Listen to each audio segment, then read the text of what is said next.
Welcome back, everyone, to today's Explainer. Today, we're taking a pretty massive leap. We're going to transform those abstract good manufacturing practice guidelines you already know into the actual boots-on-the-ground reality of your daily shop floor operations. We are looking directly at what happens when theory finally meets the cleanroom floor. Let's get right into it. So, let's kick things off with a bit of a provocative question. What do you think poses the absolute biggest risk to product safety in a highly controlled, incredibly sanitized environment? Is it, a massive equipment failure, a rogue power outage? Well, actually, it's something way more unpredictable than that. It's us. Yeah, the human element.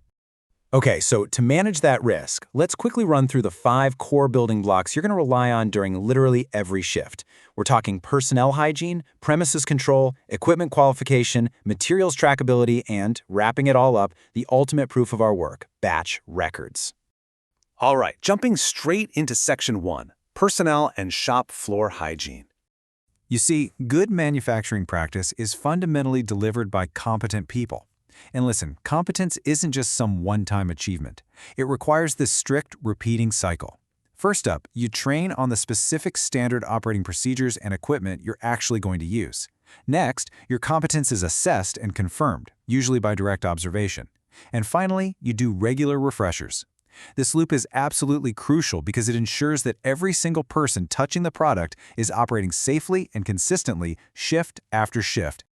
Now, out on the shop floor, proactive health is a completely non-negotiable rule. We're not just talking about strict hand washing here, it is an absolute obligation to report illness. Even a minor infection or a tiny open lesion has to be kept strictly away from product contact zones. Bottom line, if you're unwell, you step away. Period. No exceptions. And here's kind of a surprising reality about the cleanroom. Gowning isn't just throwing on a uniform. It's actually a rigorously trained, highly choreographed technique explicitly designed to trap the millions of particles that we humans constantly shed. And as you'd guess, the higher the cleanroom grade, the more complete the gowning required. But here's the kicker. If done wrong, the very act of putting on a cleanroom suit can cause contamination. That's exactly why it requires such intense discipline and periodic requalification. Moving right along to Section 2, premises and contamination control. A GMP facility doesn't just sit there. It actively protects the product. We literally design out the risk. We use logical layouts that perfectly match your workflow, which minimizes the chance of any confusing mix-ups. And the surfaces, they are specifically chosen. Think seamlessly poured epoxy floors and those coved cleanroom corners, just to make them incredibly easy to clean. Literally everything, from the air to the lighting, is tightly controlled. And speaking of air, cleanrooms actually use their air systems as an active defense mechanism. HVAC systems, pressure cascades, airlocks, they all work together like a team. By holding cleaner rooms at a higher atmospheric pressure, we're basically creating this invisible wall of air that pushes outward. It physically stops airborne contaminants from ever flowing inward into your critical production zones. It's pretty amazing when you think about it. Now, when we're dealing with severely potent or high-hazard products, we have to change our strategy entirely. We move away from shared facilities, which rely heavily on cleaning and physical barriers, over to dedicated facilities. These setups have their own entirely independent air handling and equipment. Yes, they cost more for sure, but they completely eliminate the risk of cross-contamination for those highly sensitive materials. Okay, let's shift gears to Section 3. Qualifying and calibrating equipment. Trust in your equipment isn't just given. It's earned through the strict Annex 15 life cycle. It's basically a linear journey of proof. First, design qualification proves the machine meets GMP requirements on paper. Then, installation qualification proves it was plugged in and set up exactly right. After that, operational qualification pushes the machine across its full functional range. And finally, performance qualification proves it actually performs reliably during real routine use. It's a whole process, but it's vital. But hey, qualification is really only half the battle. Any instrument whose reading affects product quality has to be systematically calibrated. Think about it. If a gauge says it's 20 degrees Celsius, you need to know with absolute certainty that it is exactly 20 degrees. We do this by tracing our instruments back to national or international standards at highly defined intervals. That way, our measurements are undeniably trustworthy. So, how do you actually know the status of a piece of equipment just by glancing at it?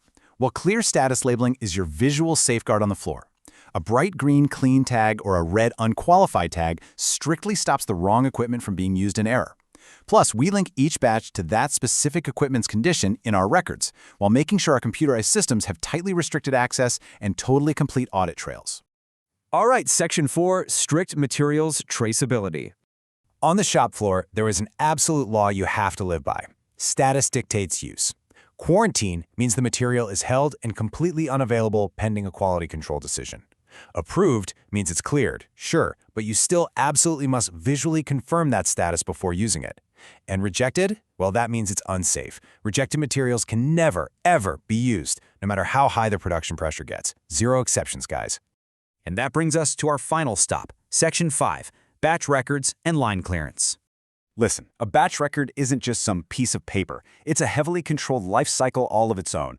It starts with a controlled issue directly from an approved master document. Then we verify the line clearance. As production actually happens, every single entry must be contemporaneous, meaning recorded exactly as it happens following those strict Alcoa data integrity principles.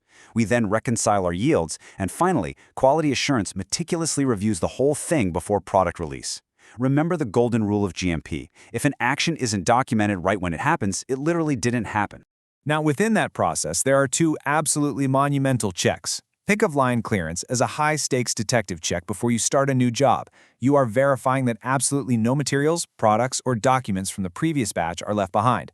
A missed line clearance is a classic root cause of severe label mix-ups, which is an absolute nightmare on the floor.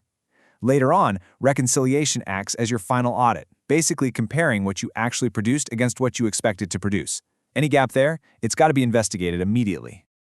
When you're out there on the floor, pen in hand, the rules are strict. You have to ensure you're using the correct master version and batch number throughout the whole process.